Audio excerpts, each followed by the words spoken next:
Dominus vobiscum, et cum spiritu tuo. oremus. Deus qui conspicis quia ex nulla nostra actione confidimus, concede propitius, ut cont adversa omnia doctoris gentium protectione moniamu, per Dominus Christus Filium tuum, qui te convives et veritate Spiritus Sancti Deus, per omnia saecula saeculorum. Amen. Lectio Epistolae Beati Pauli Apostoli Corinthios. Fratres, libenter suffertis incipientes, cum sitis ipsi sapientes. Sustinetis in si quis vos in servitutem vidit.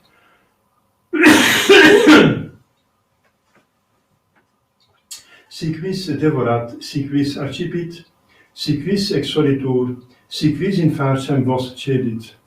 Secundum in nobilitatem dico, quasi nos in filmi fuerimus in ac parte.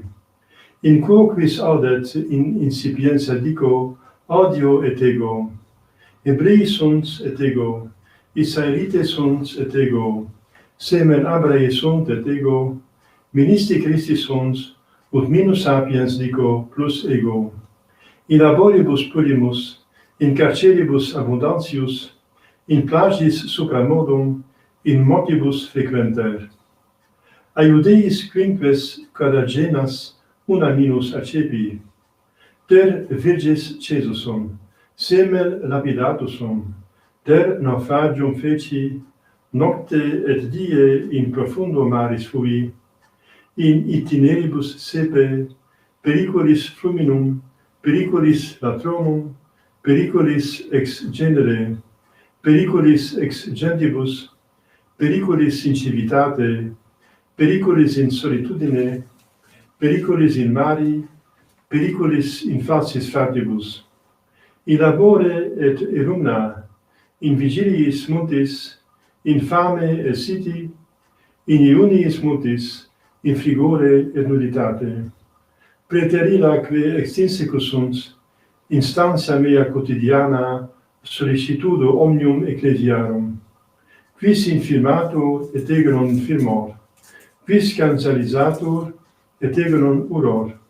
Si gloriario portet, que infirmitatis mei sunt gloriabor. Deus et Pater Domini nostri Iesu Christi, qui est benedictus in saecula, sit quod non mensior. Damasci prepositus gentis arete regis, custodieba civitatem Damascenorum, ut me comprehenderet. Et per fenestram in porta dimissus sum per murum, et sic effugi manus eius. Si gloriario portet non expedit quidem, veniam autem ad visiones et revelationes Domini.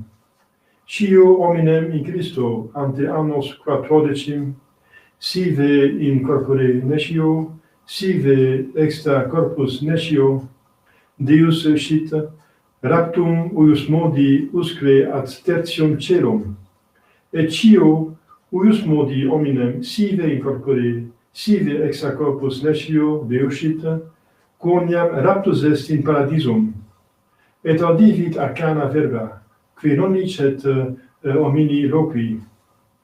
Pro uius modi gloriabor, pro me autem nici gloriabor, nisi infimitatibus meis. Nam et si voluro gloriari non ero incipiens, veritatem enim dicam, parco autem ne quis me existimet supra id quod videt in me, aut aliquid audit ex me, et ne magnitudo revelationem exsolat me.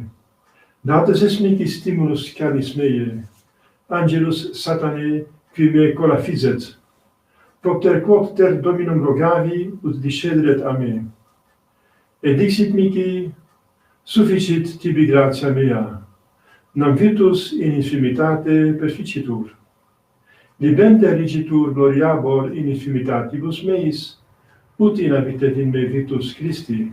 Deum gratias. Ciam gentes quonam nomen tibi Deus, tu solus altissimus super omnem terram. Deus meus pone illos ut rotam, et sicut stipulam ante facem venti. Como visti Domine terram et conturbasti eam.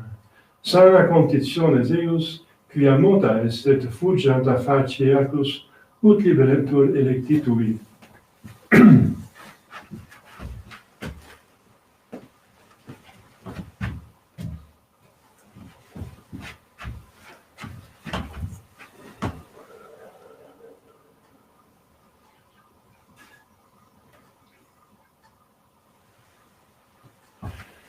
Dominus vobiscum. Et cum spiritu tuo. Sequentia Sancti Evangelii secundum Lucam. Gloria tibi, Domine. In illo tempore cum turba plurima convenirent et de civitatibus properarent ad Iesum, dixit per similitudinem. Exiit qui seminat seminare semen suum, et dum seminat aliud cecidit secus viam, et conculcatum est, et volucres celi comederunt illud. Et aliud cecidit supra Petram, et natum aruit, quia non abebat humorem. Et aliud cecidit inter spinas, et simul exorte spine suffocaverunt illud. Et aliud cecidit in terram bonam, et tortum fecit fructum centuplum. Hec dicens clamabat, qui habet aures audiendi audiat. Interrogabant autem ium discipuli eius, que esset ec parabola. Quibus ipse dixit, vobis datum est nosse mysterium regni Dei, ceteris autem in parabolis. Ut videntes non videant, et audientes non intellegant. Est autem ec parabola. Semenes verbum Dei, qui autem secus viam isunt qui audiunt, deinde venit diabolus, et tollit verbum de corde eum. Ne credentes salvifiant. Nam qui supra Petram, qui cum audierint cum gaudio suscipiunt verbum, et radices non habent, qui a tempos credunt et in tempore tentationis recelunt. Quod autem in spinas cecidit, isunt qui audierunt, et a sollicitudinibus, et divitiis, et voluptatibus vitae iundes, suffocantur, et non referunt fructum. Quod autem in bonam terram, isunt qui in corde bono et optimo audientes verbum retinent, et fructum afferunt in patientia. Laus tibi, Christe.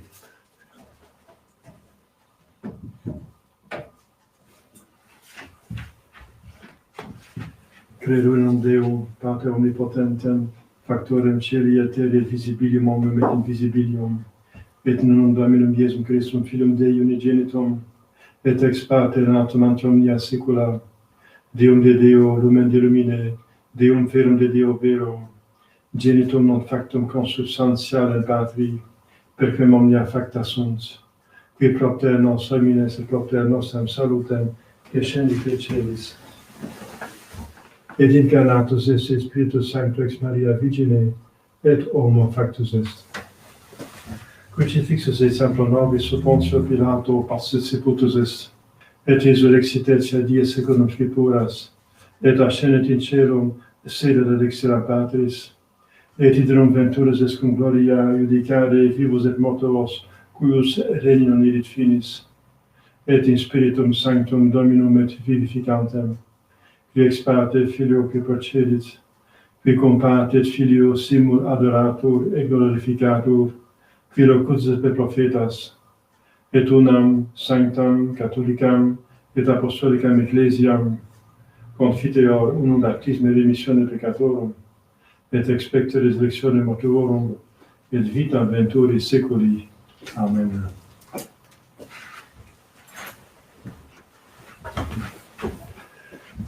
Dominus vobiscum. Et cum spiritu tuo. Oremus. Perficie egressos meus in semitis tuis, ut non moveantur vecigia mea, inclina aurem tuam et exaudi verba mea, mirifica misericordias tuas, qui salvos facis praktizinte Domine.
Orate, fratres. Surcipiat Dominus sacrificium de manibus tuis ad laudem et gloriam nomini sui, ad utilitatem quoque nostram totiusque ecclesiae sue sancte.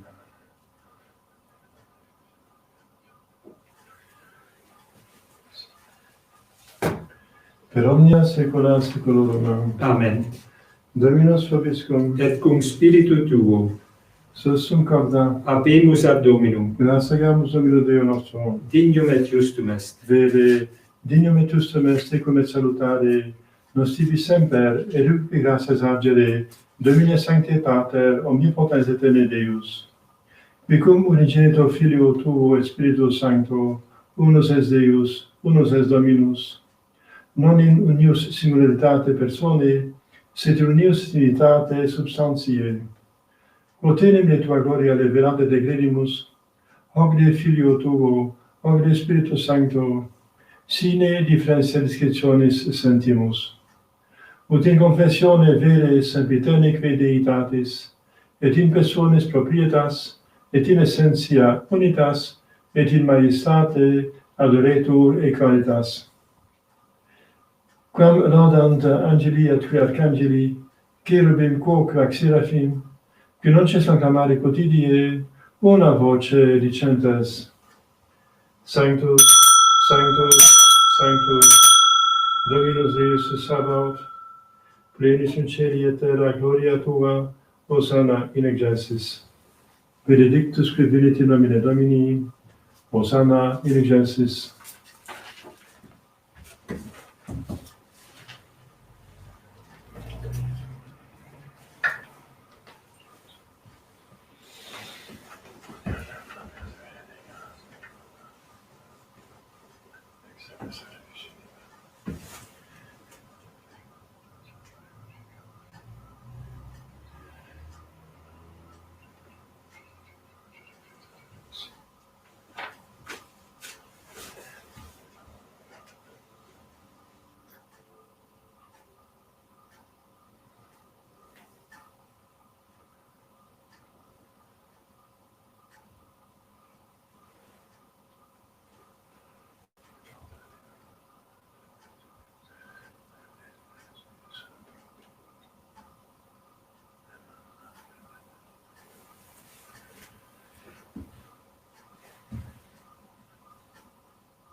nobisque peccatoribus,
per omnia saecula saeculorum. Amen. Oremus, preceptis saltaribus moniti, e divina institutione formatoribus dicerem. Pater noster, quae in celis, sanctificetur nomen tuum, adveniat regnum tuum, fiat voluntas tua sicut in cielo et in terra. Panem nostrum quotidianum nobis hodie, et dimitte nobis debita nostra, sicut nos dimittimus debitoribus nostris, et ne nos inducas in tentationem, Sed libera nos a malo.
per omnia saecula saeculorum. Amen. Pax Domini sit semper vobiscum, Et cum spiritu tuo. Agnus Equitoris peccata mundi, miserere nobis. Agnus Equitoris peccata mundi, Miserere nobis. Agnus Equitoris peccata mundi, Dona nobis pacem.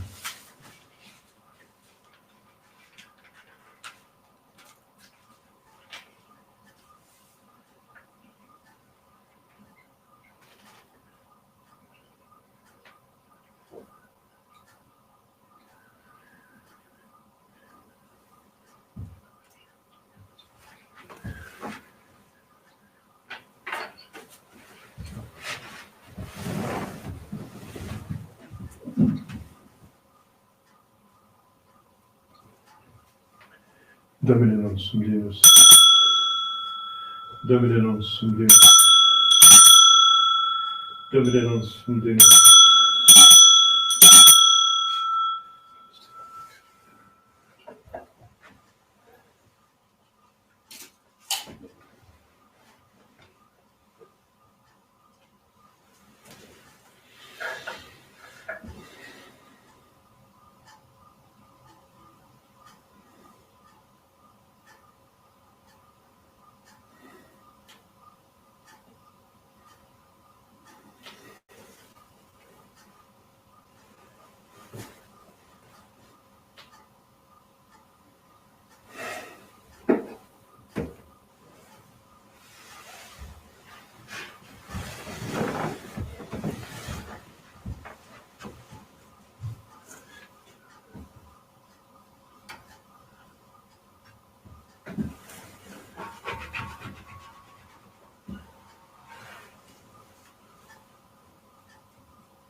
Confiteor Deo omnipotenti, Beate Mariae Semper Virgini, Beato Michaeli Arcangelo, Beato Ioanni Battiste, Sanctis Apostolis Petro et Paulo, omnibus sanctes et tibi pater, quia peccavi nimis cogitatione et verbo et opere.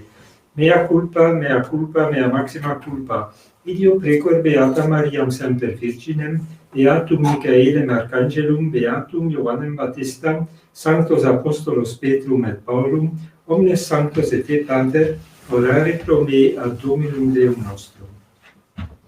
Miseriatur vesti potens Deus, remissis peccatis vestis predicat volet vitam aeternam. Amen. Indulgentiam absolutionem remissione peccatorum vestrorum tribat vobis, omnipotens et misericords Dominus. Amen.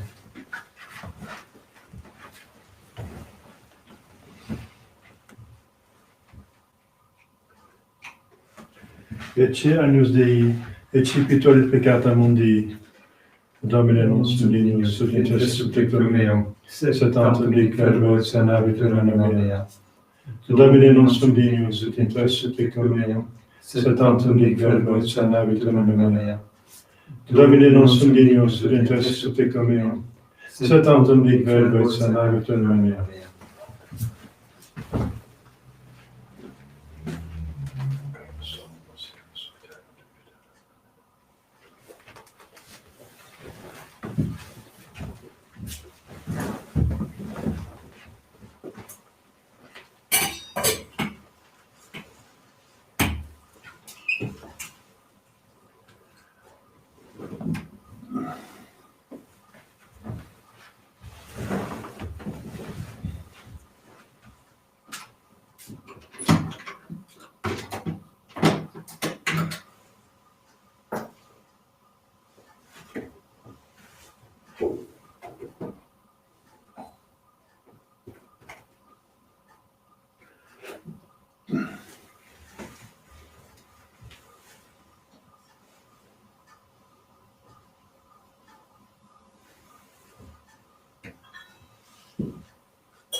Intui paratare Dei, adem pletificatur ventotem meam.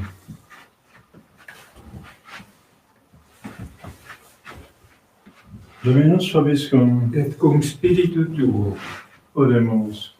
Supplices rogamus omnipotens Deus, ut quos tuis reficis sacramentis, tibi etiam placetis moribus dignante de servire concedas.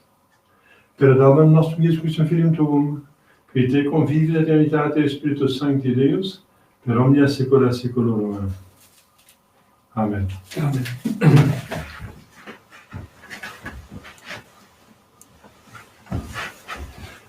Dominus vobiscum. et cum spiritu tuo. Ite missa est. Deo gratias.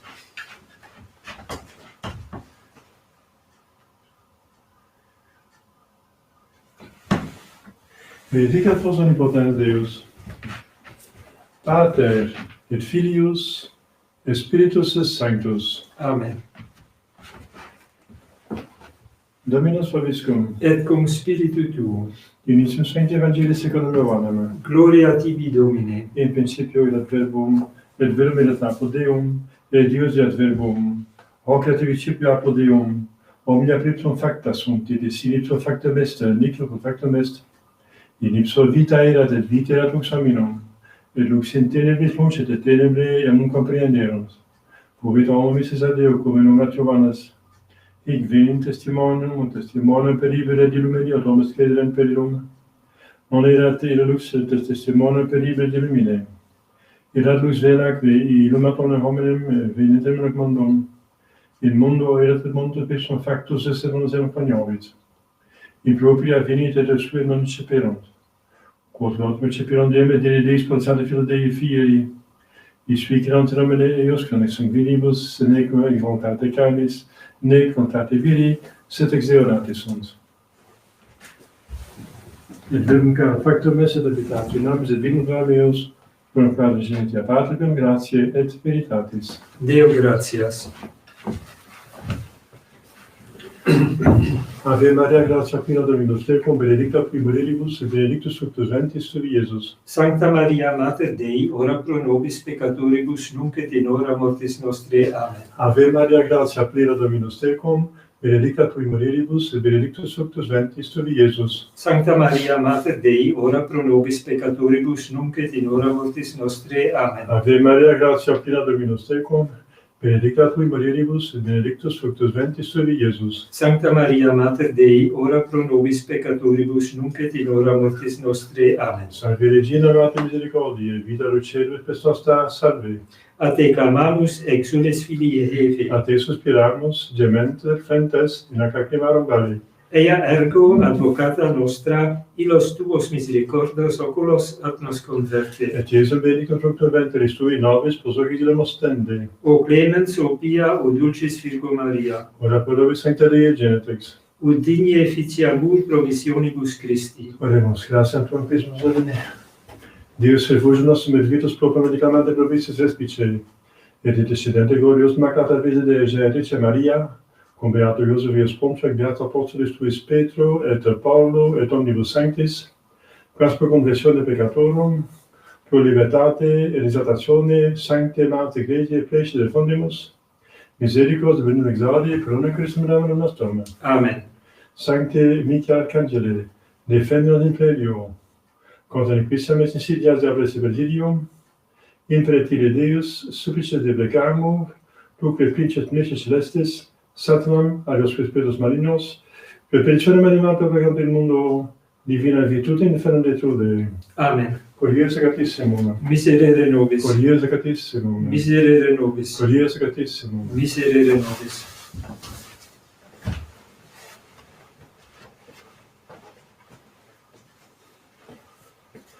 Nog een kleine mededeling. Deze week is het inderdaad lichtmis geweest in de week en ook de 3e februari, dus een dag daarna Heilige Blasius. Dus, en u hebt fysisch niet kunnen tegenwoordig zijn, maar er zijn kaarsen gewijd, vooral heb ik wassenkaarsen gewijd voor mezelf. En als u kaarsen wenst, kan u die bij gelegenheid bestellen, of dus als we elkaar nog eens ontmoeten, vragen, dan kan u die kaarsen verkrijgen. Een tweede zaak is die Blasiuszegen, die kan heel het jaar doorgegeven worden. De kaarsen worden natuurlijk gewijd op 3 februari, maar u begrijpt, de mensen kunnen niet op commando ziek worden. Dus het is niet op 3 februari dat u dan ziek bent en dat u dan de zegen krijgt. Dus u kan die zegen het ganse jaar door krijgen natuurlijk. De bedoeling is dat het ganse jaar door mensen de zegen krijgen met die kaarsen van de Heilige Blasius die op 3 februari zijn gezegend. Natuurlijk wordt op 3 februari ook wel de zegen gegeven, maar dit kan niet alleen op 3 februari, maar ten alle tijde gegeven worden. Nous avons eu deux grandes bénédictions cette semaine. La première, c'était le 2 février, les cierges lors d'un chandeleur, et ensuite, le jour après, la bénédiction des cierges selon le rite de Saint Blaise, évêque et martyr. Bien, les cierges, j'ai surtout réservé, béni pour moi et pour vous, si vous voulez, des cierges qui sont en cire, 100%. Donc, si vous voulez des cierges bénis, la chandeleur, alors vous pouvez les procurer dès qu'on se rencontrera un jour. Deuxièmement, la bénédiction de Saint Blaise, c'est la bénédiction de cierge, et en même temps, ce même jour, est donnée aussi la bénédiction sur les personnes avec les cierges. Mais cela ne veut pas dire qu'on ne peut pas donner cette bénédiction un autre jour de l'année, parce que les gens ne viennent pas malades en commande. Hein, le 3 février, ce n'est pas seulement le 3 février qu'ils sont malades. Donc, ce qu'il faut faire le 3 février, c'est bénir les cierges. Mais la bénédiction peut être donnée aux malades qui tombent pendant toute l'année, c'est évident, n'est-ce pas, que ce n'est pas seulement pour les malades qui sont là au 3 février. Donc, si jamais on se rencontre, encore, vous pouvez me demander cette bénédiction de Saint Blaise. Donc, tout à fait possible. Voilà, on va chanter l'antiphone de la Sainte Vierge qui se fait pendant le carême et l'avant-carême. C'est l'Ave Regina Caelorum. Nummer 33.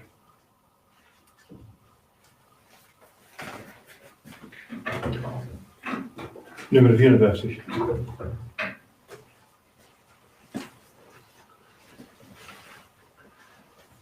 Ave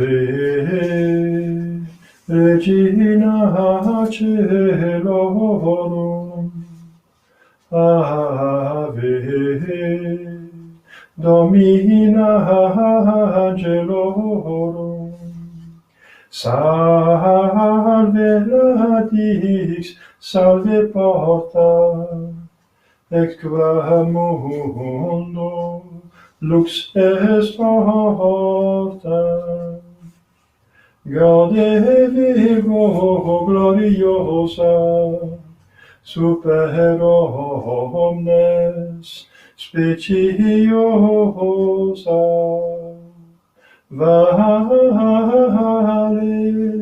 o vale decora, et pro nobis Christum exora.